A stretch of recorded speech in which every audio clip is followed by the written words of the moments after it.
Welcome to the Playtest podcast. In this episode, I talk with the Glitch Factory. We talk about their positions at the company and also their upcoming game, No Place for Bravery. Go check them out at theglitchfactory.com, and also please rate and subscribe to this podcast. It helps for others to see this podcast too. Thanks for listening, and I hope you enjoy.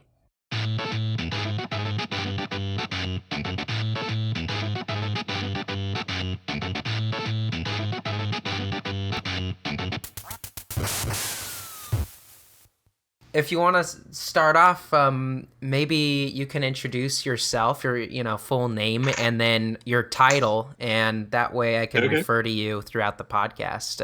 If I have questions about art or design, or would you like to start off yourself? Yeah. Okay, so I'm gonna pass the microphone around here, so everyone can introduce themselves. All right, great. My name is Pedro Machado. I'm the game's designer and composer, also the composer. So I do all the sound effects and music that you hear in the game. Okay, great.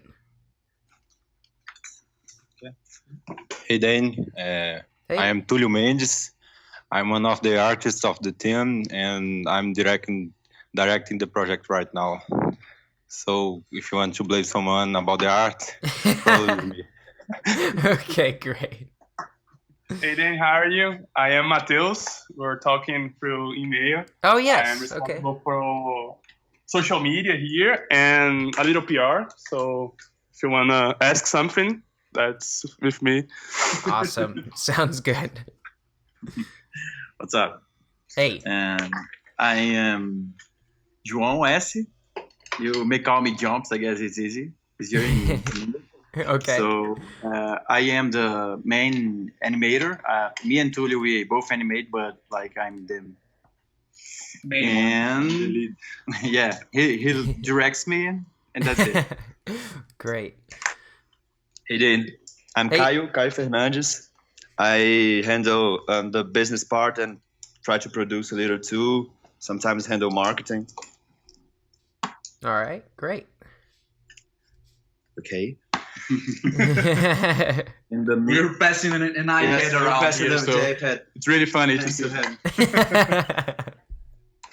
All right. Cool, let's start. So is that everybody? Yeah. Okay, great. Otávio Suato is in the room, but he's a little busy. Yeah, Otávio, our programmer, he's working right now, so he's just listening and nodding. Well, all of you guys are doing everything else but work, so this is work too, I guess. Yeah, the programmer is doing all the work while we are just goofing off. Yeah, exactly. Back in the South Mines. Well, that's awesome. Well, first I want to start off. How did you guys all get together to create this, the Glitch Factory? Well, to be honest, 2012, I met Otávio. We were able to work together in a company of EAD.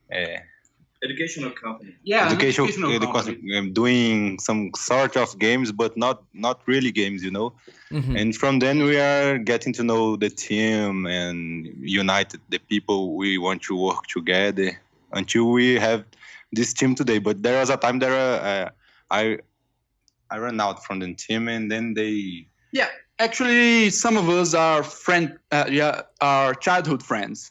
Me and Caio and Otávio, the programmer, and we know each other for a long time, our whole life actually. And Otávio, I think Otávio was the first one to get into game development. He has a degree. Yeah, he has a game development degree, actually. He studied game development here in Brasilia. And he met Tulio in this company Tulio was talking about. Mm-hmm. And they started doing some small educational projects and games for this company. And at the time, he When was that? That was 2012, right? Okay. Before... He invited me to participate in the project, and then Caio. And then I think the team just grew from there. We met other people and other artists, and we just tried to develop games. All very amateurish, I'd say. Completely. Yeah, just a hobby. Almost. I don't know. It was a hobby for like 2 years, and then it became a job, but it still, functioned as a hobby. And then it started to function as a really serious thing. I think 2 years ago, it started to work. It gets more professional when Caio and Pedro united to more business guys to the company, Yeah. to make us work really not as a hobby but as a job. They're the ones to blame to ruin the fun, huh? Something like that. Less hours played, more hours developing games. Right. So we started working more seriously as a company around 2015. Yeah. We spent the whole year developing a game called Party Saboteurs, a local espionage party game for PC. Mm-hmm. Okay. And it's out on Steam right now. So, and starting last year, right? In the beginning of April. 2006. We started working on No Place for Bravery, which really? is Okay. It is a compendium of ideas we had our whole lives. So, yeah. Take a lot of ideas of early games that we didn't make and united in one big game that is the big company game. Our big project. Right. So, what made you guys want to do Party Saboteurs first? What was? I think the game itself has mechanically. I've been looking at it. I haven't played it yet, but I would like to soon. I just think the mechanics are really great. And how did you come about that idea to make that game? How did we come about? I think we were like we were attempting to not do it as a hobby anymore, and when we started Party Saboteurs. So the first thing we thought is, let's do a game that is small enough so we can complete it as a team, working more professionally. Yeah. Uh-huh. So it started there, a small game. So a party game can be smaller than other kind of games. So let's try That's what we thought. Yeah, that's what we thought back then. That was the idea. So we can do a party game, and it has to be like a local game, so we won't have to deal with online stuff. Right. And I believe that it started right there. And then we started to try to think about the games we liked, and Pedro started to merging different games we use it to see and mechanics we use it to like. Yeah, the game is very inspired by it's not a board game. It's, how do you say a game that, como é que é a cidade dorme? Mafia. So it's based on Mafia. Okay. Are you talking about Mafia the app, like on the Facebook app, or Mafia the third-person game from? No. It's a kind of game that people get together and play, but it's like a... Oh, yes. Okay. I'm familiar with it. It's a role-play game. Right. Yeah, it's like a role-playing game. Correct. It's a role-play game that there is a killer and some villagers and a detective, like that. And by blinking and around the table, you have to like find out who is who, and it's a really fast-pacing game. It's a very popular game in Brazil. I don't know if you guys haven't. You know what? Yes, I've played it once. I wasn't sure what form of Mafia. I know there's so many different games called Mafia, but the form of the actual having friends and I don't have many friends, so I don't play it much. There's a lot of variations for this game in Brazil. Like there's some people call it the city slips. And there's a werewolf. Yeah. There's a lot of difference. They're all the same game. There's actually a video game based on this game called Town of Salem, right? Yeah. I think that's the name of the game. Oh, so really?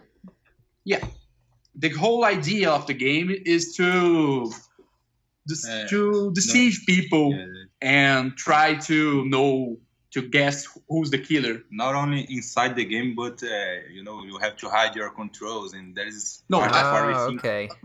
But I'm talking about Mafia. Yeah. Okay. So that was our first inspiration, to make a party game that translated those deception mechanics into a digital party game.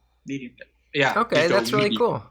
So it's very physical. Like, not only is it really based on the actual game you're playing, but it's very based on the physical activity of playing the game to figure out. Yeah, that's Okay. a big design point on the game. Right. We wanted to make a game that is aware that people are playing right next to each other. Right. So it is a game that take into consideration that you can take a peek at your friend's controller, like people used to do when playing GoldenEye back in the day. Yeah, right.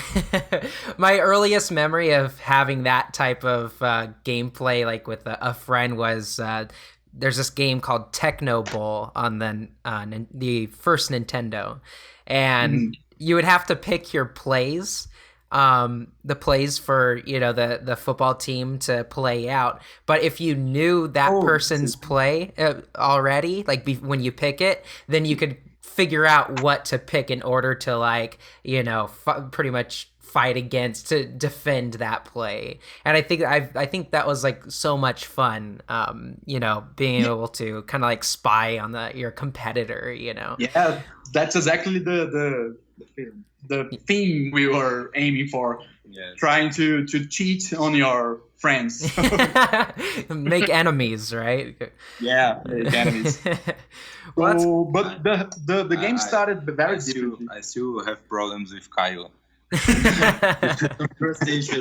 Some trust issues developed after we started playing. Now the company's going under and you all hate each other because of your first game you made, right? Yeah, we've got fights around here. Well, that's great. So how did the idea for No Place for Bravery come about? Whose initial idea was it? I think it was Pedro who comes with the idea. For the second game, we really want to aim in a bigger audience, to reach more people. We know that a party game has a small scope, and we want people to see us, and we are confident that we can deliver a bigger game now. Yeah, that was our first idea. Yes. We wanted to develop a broader game, a game that would reach more people. Yeah. I think that idea was around since we started Party Saboteurs. We were like, okay, everyone wants to do a bigger game, that, but let's hold it a little longer and do a smaller game, a local game, so we can work well as a team and make sure this process. And then once we finally, after 1 year of a small game that should have been a small game, we were done with Party and it was launched. We were like, okay, now we can do a bigger game. Let's do a bigger game. We wanted it for so long. We can start thinking about it. And I think that was when we really started to learn how to be a bigger company. We think Not we know. Bigger company. More serious one. Yes. We think we learn a lot about our process and creative stuff, but when we are sitting doing bravery, we discovered that there is a little bit harder, and we are in the process right now to create, and we're learning while we are doing it. Right. Well, that's good. I think that's the best part of making a game, because you're always trying to come upon these hard parts of development, and that's what makes you want to try harder. So, which I've seen that a lot in just from the difference of Party Saboteurs to No Place for Bravery. I feel like the art alone is completely different and a completely different game, and so. I mean, that's got to be fun for you guys to be working on something so different and something that you can explore a lot more. It is fun and stressful also. Oh, I could imagine. Really, really stressful. So I think it's funny when you say that it's different, because when I created Bravery, the only thing that is different from Party Saboteurs is the character proportion. Proportions.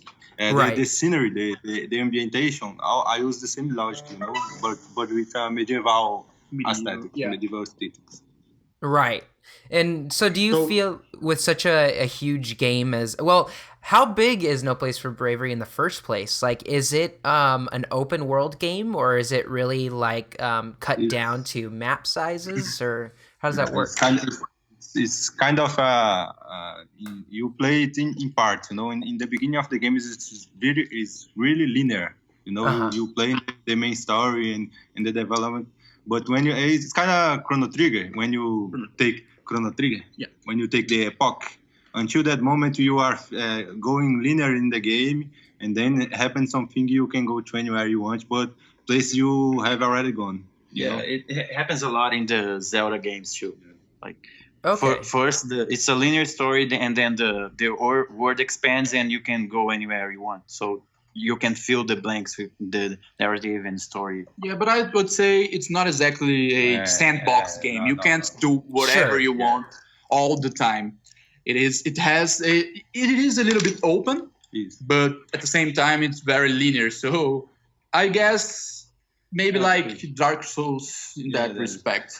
Okay. Because we start to think more about the cutscenes and history, lore, and narrative things, and we realize that we need to hold the player a little bit more to be able to tell what we are willing to tell. Yeah. Right, exactly. And so how does the story and all play a part in that game? How is the narrative brought about? Is there cutscenes, or is it based through text? Or, I mean, from the little bit of what I've seen, I feel just like the ambiance of your surroundings tell its story, in all. But what is really the background of the game? I think we will tell the stories through the backgrounds and the ambientation, but we are also having cutscenes and dialogues and everything. But I think that we don't want to do is to be exposed. Yeah, it's to rely too much on exposition. Yes. We want the players to be able to interpret. To interpret things by himself. It's not. We will tell things, but a little bit open, to let him create these stories in his mind, And when we're thinking about bravery, the player posture, like in Paris Saboteur, when we sit to play an RPG game, you have a posture, you want to be a hero, you want to be someone who save the world and defy kill the violence and stuff like that, and that's why the title of the game is No Place for Bravery. It's a tip of what we're doing with this player posture. Yeah, we want to do the opposite of a power fantasy with No Place for Bravery. I think we're going to talk about that a lot during this conversation. But do you want to talk a little bit about the story itself? Can go on, a little bit. So the game, the game has this high fantasy setting, a little bit like Lord of the Rings or any other RPG out there. Okay. But it also has a post-apocalyptic setting. So the story revolves around a world that is being devastated by huge entities. Yes, a medieval post-apocalyptic world. Yeah. Okay. Wow, that's an interesting theme. I've never seen that before. I was looking at screenshots of the game, and like you have like these huge relics that just seem like broken down and just really deteriorated. And it's kind of like you don't get that view when you're playing kind of like a period piece game. Of course, you have the whole like necromancers and very, like you said, Dark Souls, Diablo like, but you really don't get that in those type of games where you feel like there was a world that was lived in before the time frame that you're playing a part of. So it looks like it plays a real big part in just lore in itself. So the game's world is almost done. I mean, all the civilization is gone, so that's why you're seeing so many destroyed buildings and ancient ruins. It's because everything has fallen apart, and you are playing as a group of survivors in this world, trying to find a meaning or to understand what happened and delving into some deeper questions. I think bravery has this. It really means something to the game that it's a post-apocalyptic world, because it evolves a lot around being a survivor and being a hero, and like being a brave person or playing as a brave character in the world that you don't know what is to be brave, and you don't know what happened. So we tell the narrative in such a way that we don't tell the player what happened exactly and where is he and why he's that. We tell parts of the story, and he has to, I don't know, understand what's happening with the scenarios and with the cutscenes and a little dialogue here and there to try to understand why is he doing that, and or what should he been doing, and what decisions the player will make alongside the game. I takes guess place. this non-informational scenario that we're building is like, it's mostly like what we want the player to be, the drive for him to finish it. Right. I guess. Okay, and how does the characters in the game, the protagonists, play a part in the story? Do they have their own voices and personalities, or are they just used as kind of like a building block for the... Go ahead. It was kind of a problem we had in the early days of Bravery. You know, we didn't really have characters to give a face or to be there. You know, we changed a little bit of our scope when we changed the point of view. First, the point of view will be the player. The characters will be kind of descartáveis. That was our first idea, to make... Descartáveis. Yeah, they were disposable characters. Our first idea was actually to make a roguelike. You can see this on our early posts on Reddit and the TGI forum, so TID forum. Sorry, but we changed it because we thought it didn't fit our narrative and our high concept. We understood we needed to give some deeper. We needed deeper characters. We needed to the players to be able to understand the difference among the characters they were playing with. So yeah, the game now is character-driven. It's really character-driven. Okay, well, that's great to hear. But, Yeah, because- there is a kind of a dialogue between the game and the player. You know, like in Paris Saboteurs, the game knows it's a game. The characters don't, but the game knows it's a game being played. You know, I think it's hard to explain without you having the experience. You know, but it's kind of something like this. Well, it's good because I feel certain games like the first, well, Diablo as an example, you pick your avatar and you play as that avatar, but there wasn't really a connection between the character and the world. It was more based on just looking at the world through that character. And I feel like when you have, especially 4 different characters telling a story of their viewpoint, it gives a wider variety of how they see the world, and it gives more of an idea of how you should feel about being in those ruins in the Lord of the Rings type. You know, that's exactly it. Yeah, exactly. Yeah, we were trying to achieve this capacity of bonding with the character and right. Yeah, the feeling I got when I played Diablo in the early days, that's the only time we get connected with the character itself. It's like in the end of the game, and I don't know if the feeling that we get when the soul stone, the character uses the soul stone on himself. I'm not trying to give any spoilers on Diablo 1. It's pretty old, so I think you're pretty good. But it's like the end of the game. It's the only moment you get connected to the character somehow. And I'm not saying Diablo is a bad game. It's a game I love. I played Diablo 1, 2, and 3, and I don't know. I love it. But it's that kind of problem that we see in RPG games.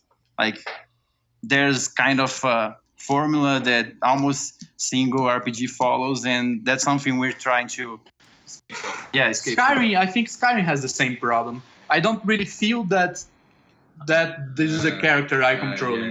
That has its own history. It just tries to mirror my decisions. I don't know. It's right. I agree completely with you. I was going to bring up the same example because I'm a huge fan of the Elder Scrolls games, and I've played them since the first one. And wow. My yeah, I know. I've gone back and played a little bit of Arena and Daggerfall. They're pretty rough, but they're great games, of course, but I feel like the narrative they try to tell, and I feel Oblivion was really the only one that was able to kind of explain like a really hard and stayed on the line of the story and, you know, kept you along for it. But I feel like the lack of your character being a part of it was, was a big problem. And I understand their design points in doing that, but I feel like games and I know it's a completely different game, but you'll understand my connection. Like games like Half-Life 2 allowed for the worlds to evolve around you, but you still had literally no voice, but you still made a huge impact in that world. So you felt like you were playing this character. And I think they did a really good job in explaining that and having that. Now, with your game, of course, it's different. Of course, you're looking directly at these characters and you know and see who they are constantly and how they move and react.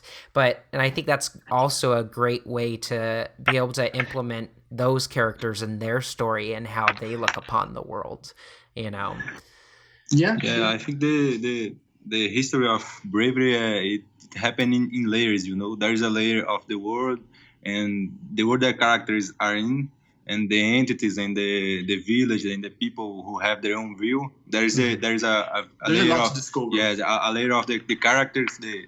Everyone has his own point of view of the world too, and there is another layer, a superior one, of the player playing the game. You know, you know the characters, know the world, and he too will have to interpret what he's seeing. You know, I guess we're aiming to something like we're exposing the world, the characters, and the story and everything, and not trying to the player to develop a vision of the game. That's what we're aiming for, but like not a solid set view. It's like every player that plays a game will build a different vision of the world, and like depending on which characters they bond with and which parts of the story they play. We're trying to develop like every character will have its own feelings and the way it speaks and the way it behaves. And we'll show it that in the dialogues. So every player will have a different vision of what happens in the game, and that's what we're mainly striving for. Okay, well, that's a great thing to look forward to. I think that's something where it comes across in the trailer that you have these 4 characters that you can easily bond with because they're so different in their own way. And so I'm excited to see like how the actual gameplay, unravels. How do you exactly play the 4 characters? Do you move them separately or do they all move in groups? How does that work? You actually control only one of the characters. Okay. But you can switch between but you can switch between them. Kind of like Dragon Age or something like that? Yeah, a little bit similar to Dragon Age. I think Dragon Age is a good example. The combat system is similar to Kingdom Hearts. Yes. You will be playing with one character, and the AI is going to control the other 3. But you can switch between them anytime you want. So Oh, really? Okay. Or like Dragon Age. Okay, well, that's really cool because it looked almost like turn-based to me, but you actually are able to move the characters how you want, and they have their own attacks. That's the thing. We started with a different gameplay mechanic, and it was the idea was to make a game similar to Super Time Force. I don't know if you played that one. Yes, I have actually. The idea was you would control one character and then play for about 10 seconds. Then the time would rewind back 10 seconds, and you would select another character and play alongside the first one. Okay. But we spent a lot of months trying to make it work. We made it work, but it was not that fun. Yeah. Okay. Yeah, that's exactly the feeling. When we finally got it, like, man, it's work, let's play. Oh, but it's boring. And what was boring about it? Every time you play and the time you have it seems that some things were going wrong, It don't really happen the way they needed to happen, something like that. The feeling that I got playing Super Time Force was that the game was too casual and too fast. That was the my Personal feeling. Yeah, my personal feeling, and that's why I didn't like the gameplay so much. Right. But when we tried to do a similar mechanic, But more precise one, we right? discovered that this casual feeling and this arcadey mechanics are there because the game needed it. Yes. Right. Super Time Force, I mean, I respect them a lot more now. I already respected them, of course. They are industry legends for us. Sword and Sorcery is one of our main sources of inspiration. Yes. Oh yeah, I But- could see that. Okay. Yeah.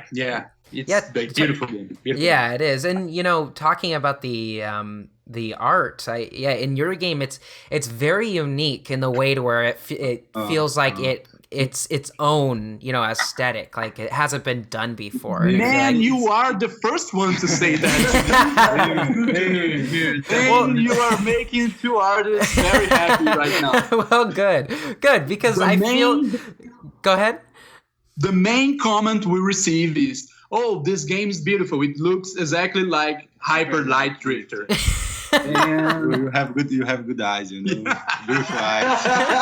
Tulio is smiling a lot here. So Well, Yeah. I feel like it just has its own aesthetic in the way to where I don't know. There's certain things that the art highlights that other games really don't. That it kind of just they allow it to just kind of fade in the background. And with your guys' art style, like it kind of highlights all that, and it makes the surroundings a lot more Very beautiful. alive. Yeah. And I feel like in the trailer they had like the whole group are like running through, and like the deer kind of like runs off to the side, and I'm like, wow, this is like an actual world, like these there's animals that react to it, and it just felt like very natural. And so I feel like makes it that's feel why more alive. Right?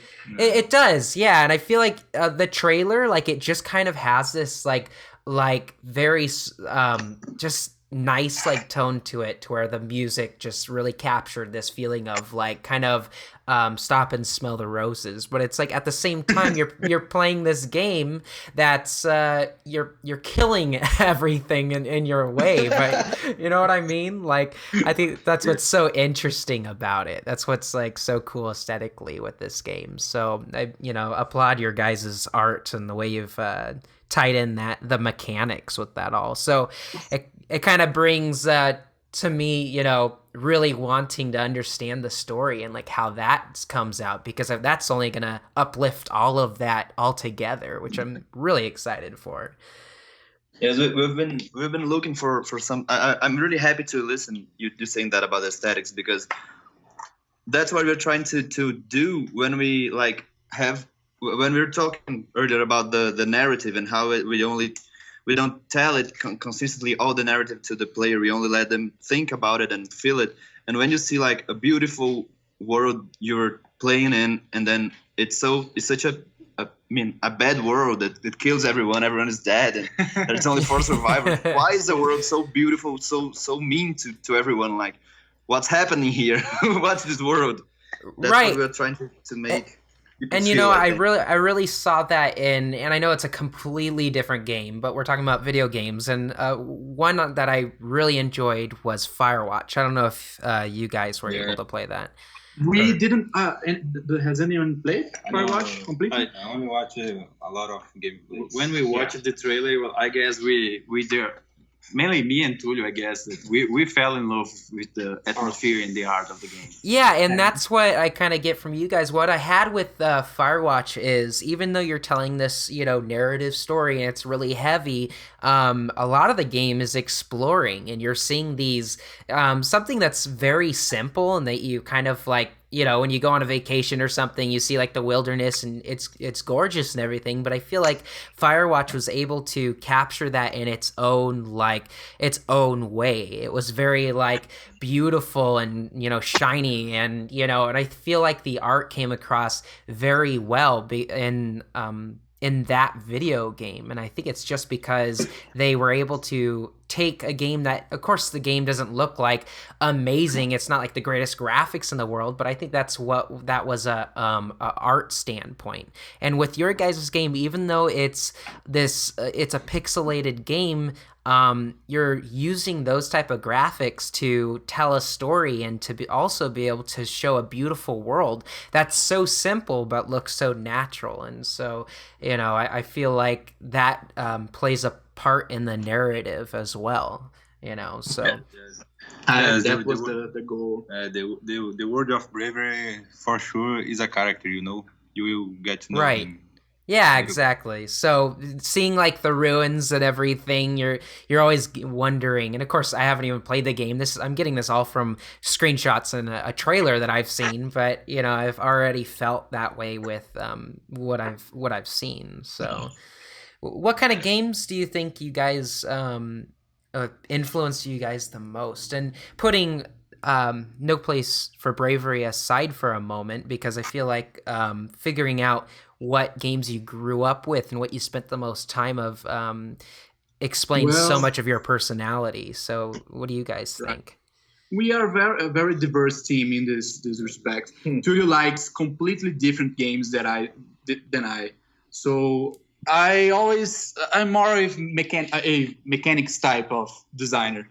I love games like FTL and that game you're ripping off. Dungeon. No, I'm just kidding. I said that game you're ripping off. No, I'm kidding. So I like systems more than narratives, to be honest with you. Okay.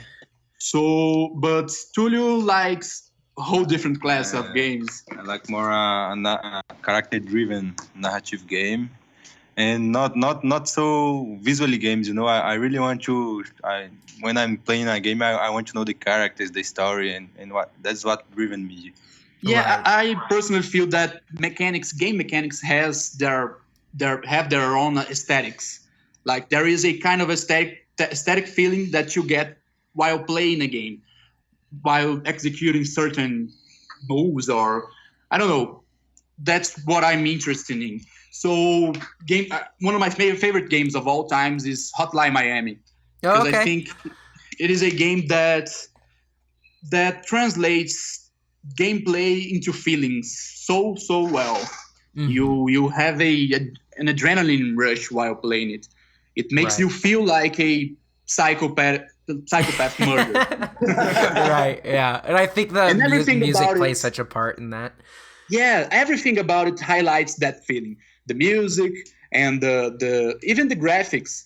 They are a little bit strange at first, but you while playing the game, you notice how important they are. Right. And the story and gameplay. So everything tries to pass you that feeling of psychopathic murder. Right.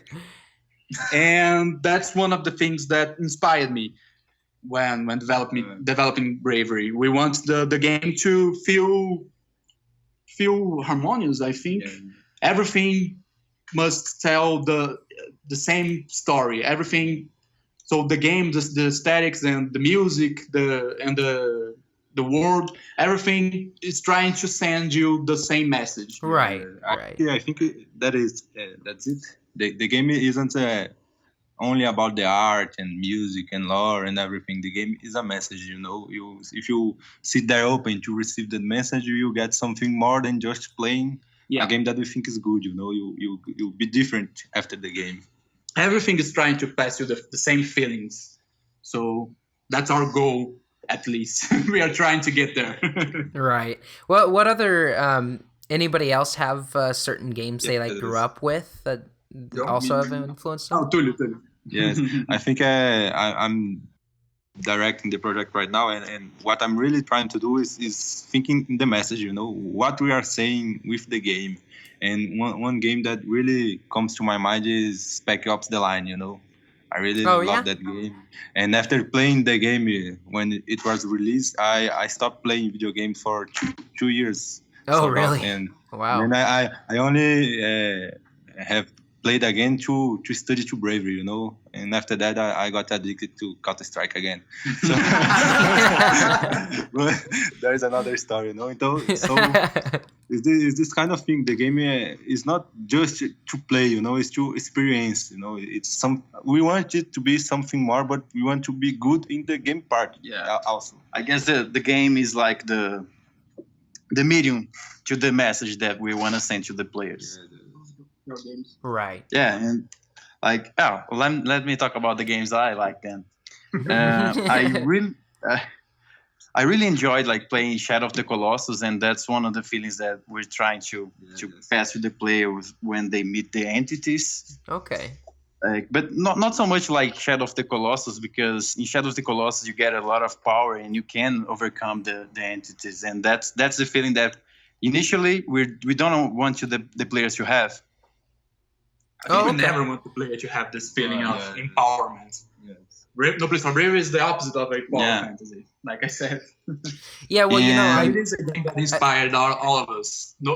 Shadow of the Colossus is a great and awesome game. Well, I feel like Shadow of Colossus is also the type of game to where in the very beginning you feel very weak because you have to go through all of this trouble to defeat these, these huge creatures. And so I feel like that's also kind of how you feel triumphant through that game, is being able to do that. So making your character so strong and being able to defeat anything just I feel like takes the fun out of it, you know?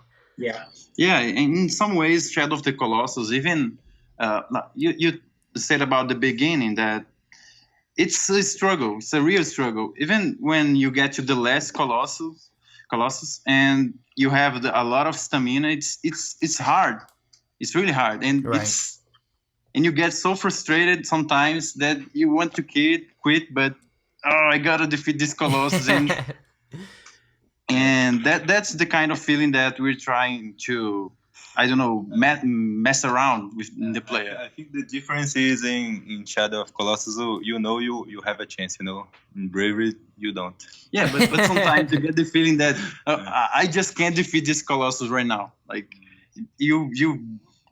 should I go and search for some lizards and some fruits to try to defeat this Colossus, or should I keep trying? Like, I'm a huge Shadow of Colossus fan. I played I'm not kidding. I played the game like 10 times already. Oh, yeah. I'm a bigger fan. I think Pedro and me, we agree with this. Yeah. Did you guys really like Ico and also The Last Guardian? Yes. I didn't. Not really. Oh, no? I mean, I don't think they're bad at all, but Shadow of the Colossus is in another level for me. Right. It is a game that impacted me a lot. I don't know. I got to play the Last Guardian. I got to play Ico too, but I didn't like it at first.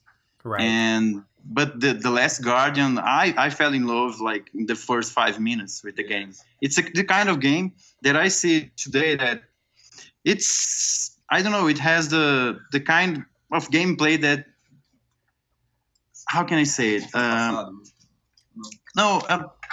Like the old game days that when you used to play co-op, like, I don't know, what was the game that, Goof Troop, I guess, that you had to play like with your brother or a friend. Right. It's a SNES game, Genesis game. And when I play Last Guardian, I get the feeling that the Colossus... the Guardian. The Guardian. What's his name? What's the name of the giant creature? I don't know. Oh, it's some strange name. I forget exactly what it is. Yeah. And the feeling that I get that it's like a friend, a good friend, you know? Right. And that's a good feeling in the game that we don't usually see. Sure. It is a great game, but it's not Shadow of the Colossus. Shadow of the Colossus Shadow of Colossus is great. Yeah, it's had so much impact. Yeah, and bug is not a problem, you know, we love bugs. Yeah. If you don't love bugs, you can't make Valid video game. games. You need to love bugs. Well, I've seen that you guys actually shown the game recently publicly. How well did that go through? Well, you know that we live in Brazil. Right. So the game industry here is very weak. So the kinds of events that we participate in Brasilia are not so Game developer driven. Yeah, are not so game driven. That's I it. see. So we went to a Japanese festival. Yeah, it was a Japanese festival. So people were eating sushi and listening to Japanese music, and there was a little part of the festival that had a little indie game exposition with some developers from Brasilia. Oh, I okay. think it's a little, but in other hand, it's everything you have here, and so it's important in a way. Yeah. And So, but what I would say is it was a little bit strange because not everyone that was there to see games. Yeah, So half of the public who got to play No Place for Bravery didn't even know what the hell was happening there. So, They don't really have a consistent vision of the game indie game industry. Yeah. Like there was a time that I was at the booth and there came a mother with 2 children, and at a point she asked me, "Why does it have so much blood?" And I'm like, "Oh." The only thing I could tell her was, I don't know, it's meant for teenagers to play.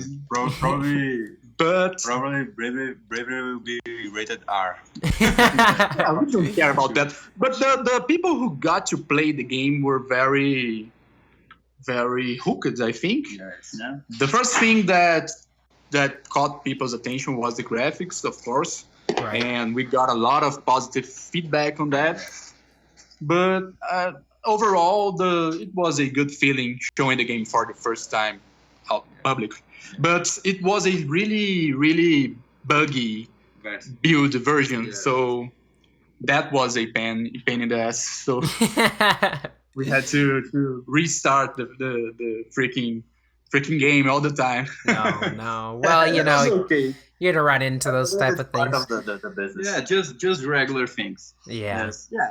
So do you feel like Yeah. because you haven't been able to really show it to an audience that really takes in video games and stuff that you didn't get very much what's it called, like a reception that you could base yourself off of? The reception was good, but I don't know. I know there are close friends that are developers too. Like we know the guys at the Behold Studio from Chroma Squad and Knights of Pen and Paper. Oh, okay.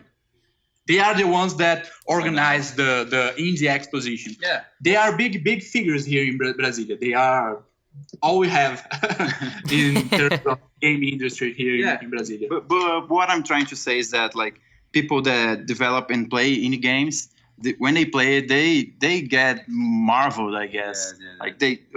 You guys are going the right direction. You guys are definitely doing a great job. That's the kind of feedback we get, and that I know that drive us to complete the game. Yeah. But that's good. people who like games get to play Bravery, and when we have the lucky to the demo working that same time, but it's hard because the demo has still some bugs. But when they get to play the game for enough time to feel what we're trying to pass to them, then we have really positive comments. We have really hey, this is really good. Where are you going? What are you doing? How is it going to get bigger? Yeah, and that's nice. But overall, I think we are really looking forward to showing the game on bigger events like PAX or E3. Yes. Maybe Right. next year. Yeah, that'd be really cool. Okay. It would be cool. So are you guys planning to release a demo over the internet by any chance? Right now, we are looking for funding. We want to fund the rest of the development. So we are finishing a vertical slice, a small demo, and we are probably showing it on to publishers first, so they can help us, and we can see if we can get a deal. And if we get, I think if we feel it's good enough, we will send it to the press too. I think it's getting closer now, but I don't know, a few months. At Yeah. least. At the very, Ah. very least. Oh, okay. Well, that's No, really but- cool. So how far along are you guys completely with the game? Uh, I think we 40% right 40%? now. Yes. No, yeah, okay. That's not too bad. Yeah, Yeah, that's yeah. not too bad. We are finishing the core mechanics. Right. And we have to make the content Yes. more maps and more characters and enemies. So I think from July to 2008, the only thing we will be doing will be art assets. Yeah. Everything is kind of. we're getting to a point where the design is almost ready. We only have to make the rest of the assets. Yes. Right. It's a good point for us. And that's why Octavio is still programming in the background as we talk. Yeah, that's why he's always programming in the background. Like eating and programming in the background. Yeah, So is there only one programmer in the studio? Fortunately for Otávio, yes. Yes. Wow, that's a lot, man. Yeah, I'm just getting into programming. I'm trying to understand the Unreal Engine and Unity, and so it's like, oh my god, it's so much. But it's I mean, this is something you really have to train yourself and just make it your thing. And so, I know you said, which one of you went to? Was it Pedro that went to game developing school? No, it was me and Otávio. João and Otávio. Oh, okay. Okay, so how did you guys get started into just wanting that as your career, and how when did you start going to school? Well, I can speak for myself, but at some point when I chose a college to attend to, it was physics. Oh, really? Yeah, and I spent like 1 year studying physics and calculus and all that's math stuff. Mm-hmm. And then I went to an interchange, like international exchange. So I went to the US and worked for 3 months in a McDonald's. And these 3 months, I was like working my ass off, and everything I could think of was like, I gotta work in something that I love. Right. That's why I value so much this experience of working in McDonald's, because like it was hard, man. It was really hard, and all I could think was there's no way I can spend a life living and working with something that I do not love. Right. And then when I came back, I dropped out of the physics school and I went to the game design school. Oh, and wow. At first, and that's the point that I met Otávio. Oh, okay. So you met in school. Yeah. Otávio is kind of the unifier, Knows everyone here. So, and at first I wanted to be a programmer, but then I got into 3D and I fell in love with 3D modeling. And then I went to art school, and that's when I started doing art for games. Yeah. Oh, okay. Otávio is more of a visionary. He talks about developing games since we were like 14 or 15. And you gotta understand that for us here in Brazil, it's a lot harder to pursue that kind of career because there is no industry here. So we can't work on big studios. We can't work. You cannot find work with game development. Yeah. So he was just brave to say, screw that. I'm going to develop games and I'm going to create my own company. Spacing Giants. Yeah, and it's kind of funny to talk about Otávio that when he was a teenager, like we're Brazilians, right? Uh-huh. He was striving to be a professional soccer player. Yeah. He almost did it, actually.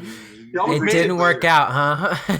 No, he's good. He's really good. Yeah, he got a knee injury and he had to. He had a really big and bad injury, so he had to quit football, soccer. Really? he decided to start developing games. I think he's the weirdest person in game development right now. Well, you guys all love it, right? I mean, you do it every day, so I mean, you're making this great game. So you are where you were meant to be. So it's pretty awesome. Yeah, I hope so. We're glad to hear it. It is a dream come true. Yeah, it's hard. But it is really, really hard and stressful. Oh, I could imagine. You know, I've talked to 3 sets of other people, and why I say sets is I've had 3 interviews, and they're of 2 guys working on the studio, and today actually just talked to 2 guys that worked at Gorilla Cambridge, and they've recently shut down their studio, and so now they actually went off and they're working on their own game, and their company is called Polygon Treehouse, and they've created it to where now they're ahead of their work, and they're doing it all independently. And even though they came from this big studio, they're like, this is what we want to do. We think this is the right thing. And the other 2 groups that I talked to said the same thing. They worked at big companies, and they ended up, it just didn't work out, or they ended up moving and wanted to do their own thing together, or found somebody that they could create a company with. And I just find it really cool and interesting that people that had careers in at a big studio that could probably easily go right back into a big studio is working in in an independent way. And I feel like a lot of people are attracted to that because of the creative freedom. So yeah, creative freedom is something that it is really good, and I can see why they made that decision. Yeah, when you're creating something that it's yours, it doesn't matter if the team has 2 people or 10 people, but if you created it and then it start to be something that, I mean, it's alive and you can play it and people can feel when they play, and you see them smiling, like it's like your child, that's really good. You like, hey, we made it, it's ours. We created that. Yeah, I feel like I have everyone who is traveling this path, I don't know, walking this way. We feel that we have this kind of message. Like, we have something to say, Sometimes we need to fulfill this feeling, this need, Right. I think is the moment we're living right now, trying to bring to life our voice, our message. Yeah. Well, that's great. I mean, you got to look at how, if you want to do what you want to do and you love that thing, then you have to do it in your own way. And I feel like that's how a lot of companies have issues with publishers and producers and, trying to make it a certain way. So, I find it great that with today's tools, you can go out and do that and be able to make make something with your creative freedom. So yeah, it's a great time to be a game developer. Great time. Yeah. I can only imagine how people suffered 30 years ago. Yeah, I know. Yeah, I mean, go ahead. And for us who live in a country that has no industry, it is the only possible way we can make it here. Of course, we could move abroad and start looking for work in the United States and Canada, but this Unity and Unreal and these new technologies that make our life so much easier, it are even more important to us because it's the only way we can make games from Brazil and from other countries that are apart from the global industry. So yeah, it is really, really cool. Yeah, and it made it possible for a lot of people to follow their dream of being a game developer. Right, and I feel like a lot of people strive to be a part of that huge company, but look where you guys are now. I mean, you guys are really lucky to be able to have friends and colleagues that are able to get together and make something that you can put yourself into. So, and if that person isn't putting themselves out, you can just fire them, which is awesome. No, I'm just kidding.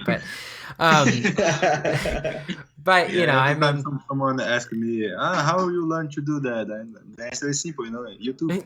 YouTube. Just do it yourself. Yeah, we get a lot of students here in our studio. Oh, really? From game development here in Brasilia, and they all say the same thing. They all say, "Wow, it's such a dream being able to work full time developing games." So yeah, you can see that a lot of people want that. Yeah, no, and I think it's really hard to find, people that can put their selves into it and find it to be, everything that they would possibly want to do, So I see. It's the hardest part. Say that again? Yeah, it demands a lot. Yes. What was that? Say that again?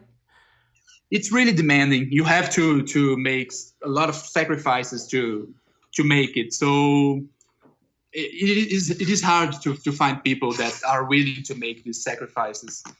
And we see a lot of people like starting to make games and trying to make games and creating companies around us, like friends of ours who go into game industry, to game schools and things like that. But I mean, things fall apart so many times in the process to make it right and get it there that sometimes people just give up in the process because it's hush. It's not easy to be able to deal with the bureaucracy of the country and the absence of professionals to work with and the development of the game. Yeah, and the development of the game, which is of course the hardest part.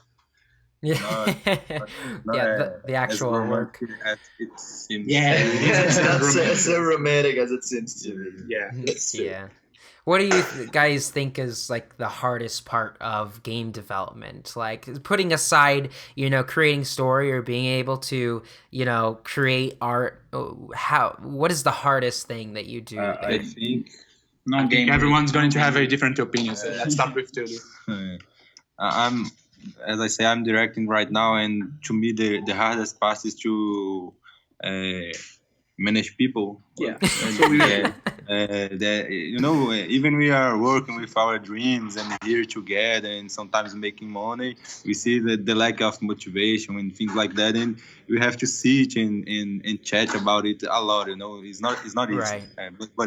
But in the end, it's the process. Everyone is cheer up and cheer down. Yeah, because sometimes. Game development is a collaborative. Yeah. Sure. Oh yeah. This for the majority of companies, right? And I think that collaboration is the hardest part. Yeah. Getting to work with other people. Yeah, and to create that motivation and be able to, get everybody to be on the same page and, so. But, that's what makes a game better. See, yes, I think that also. The creative forces uniting to make a game, it's what makes it so unique. Exactly. Yeah. There are so many point of views on this game that it makes a different kind of experience. Because I could just write my own music and it would be only mine, But when you put it on a game with Tulio's art and João's animation and Otávio's programming. I think that's one thing we do here, like it's kind of what we do all the time is to decide everything together. So we're not like someone is calling the shots in some areas. We're always sitting everybody, and all the 7 of us or 6 of us, we're chatting and hey, what are we going to do now? We have this decision, and we have different opinions and people who are in love with their opinions from in like both sides, and that's where we can be, I think, so unique at the end of the day, because we talk a lot and at the end we are all okay. We're going to do this because everyone agreed to, not because we voted and people decided. Yes, and we know to make a call that will be good to the game, not for the personal ego, not for personal ego. Yeah, that everyone just said, like, it happens a lot, but at some point we had to agree that only one person should decide at the point that we set Tulio as a director, because that works for a lot of things. Like democracy works sometimes, but sometimes you gotta set a dictator. Right. Well, there's no dictator. No, it's good because he that's what I was talking about. Like we're always talking, and then Tulio only say, "Hey guys, let's do it this way," because he listened to everyone, and everyone said what they were thinking, and everyone was like on the same page. And okay, so let's do it. No, let's do it that way because it's better. Okay, it's better. Let's do it. Right. If we listen to everyone every time, like that's one of the issues we had at some point, because like everyone had an opinion, and like sometimes we didn't agree, so we had to test everyone's opinion, and that would take a lot of time to finish a project. So yeah, okay, sometimes that's let's set someone with the vision of the game that's the most consistent one, and let's follow that direction. Right, and I think that's what's so great about a smaller team is because you know, like you were saying, kind of like it's not like a dictatorship or anything. I've heard stories in companies, and using LucasArts as one example, that they would be working on a game, and they'd be like 40% through, 50% through. They spend all these hours creating it, and George Lucas would be like the overseer, and he would look at the game and go, I want the protagonist to be a woman. And be like, well, now everybody's like going insane and setting their computers on fire because it changes absolutely every art and every single preference in the whole entire game, and you got to pretty much throw out what you just did because he wants a gender to be different. I mean, I've seen a lot of that, or I say seen. I've heard a lot of that in the game industry and the film industry, and just how that could be such an issue with big companies. So it's kind of cool to all be friends, and even though some of you are going to have your own ideas, you do have to accept certain things, but hopefully not throwing the game away changes. Yeah, I guess it's part of the main part of working in a team. It's like thinking what's the best for the project, like setting the goals and going towards it. Right. And what I think is when I'm doing my job here, I always think, and I always told the guys that we should do something that we want to play. When I'm directing someone, I'm thinking what he's saying to me and what are the games he like, and if I made that decision, that call, he will play Bravery more happily or enjoy more. Like it's sort of what's passing my mind. Easier to manage to accomplish with such a smaller team. Yeah. Right. Now there's two lead artists on the game, right? That would be Tulio and okay. And so how do you guys work together? And are your preferences very alike, or you guys have completely different tastes? I know, even though I went to the game development school, Tulio has a background in illustration. So since the beginning, when he came to the company, I always had a huge respect for his work. So I got myself into the position of, okay, let's do what Tulio tells me to do, because he has more experience.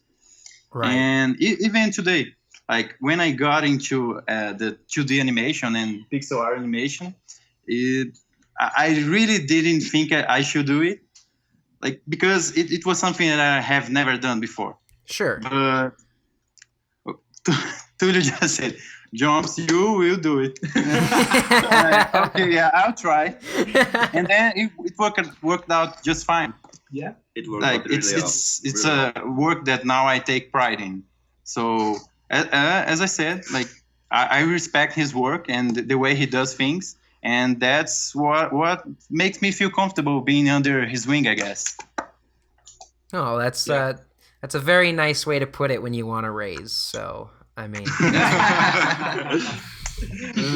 well, I really appreciate you guys, coming on this podcast and talking about the game, and you guys are so open with it, and I can easily see how passionate you are about this project. So I'm excited to see more more stuff come out, more trailers, and hopefully a demo soon. And so, thank you for being on the podcast. Me too.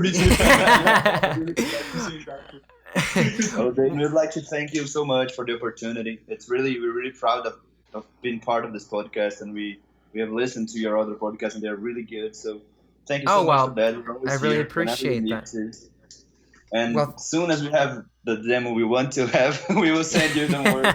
I would really appreciate your that. feedback. We will appreciate that so much too. All right, and I want 100 free copies of the game when it comes out.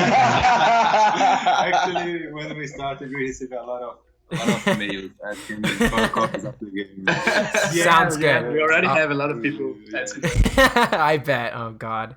But these people don't have podcasts and they're not likable as you are, so we can manage things. Don't worry. They're listening, just so you know. No, I'm just kidding. Oh shit!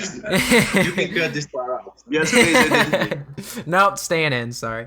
No. Well, where can we find you guys? What is your website and what is your Twitter?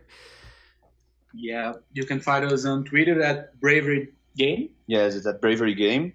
We have the company website, which is gfactorygames.com or glitchfactorygames.com. And we have a website for Bravery too. It's an old one. We're developing a new one right now. Yeah, it's broken now. It's really broken, but you can do it's just noplaceforbravery.com. So you can already, check it 2 months from now, and you will see that it will be a beautiful site. I can promise. We're on Instagram too. Yeah, we're on Instagram too, and we are posting a lot of things. Instagram is at gfactorygames, right? Yeah, gfactory games. gfactory games from Glitches. There are a lot of Insta stories there, so if people want to check out the daily development process and people being weird. You want to put faces to the voices, just go there and we will be there. Yeah. Okay, awesome. Well, I'll be watching the development of the game as it goes on, and maybe I can get you guys back onto the podcast once the game is released or close to release and talk about it some more. So that would be great. That would be great. All right. Well, thank you guys so much for being on. Thank you so much. Thank you everyone who will listen to it. We're really proud of talking to you guys. Oh, well, thank you. You guys have a great weekend, and I hope the best for your development, all right? Thank you. You too. All right. Thanks, guys. Bye, Jane. Pleasure.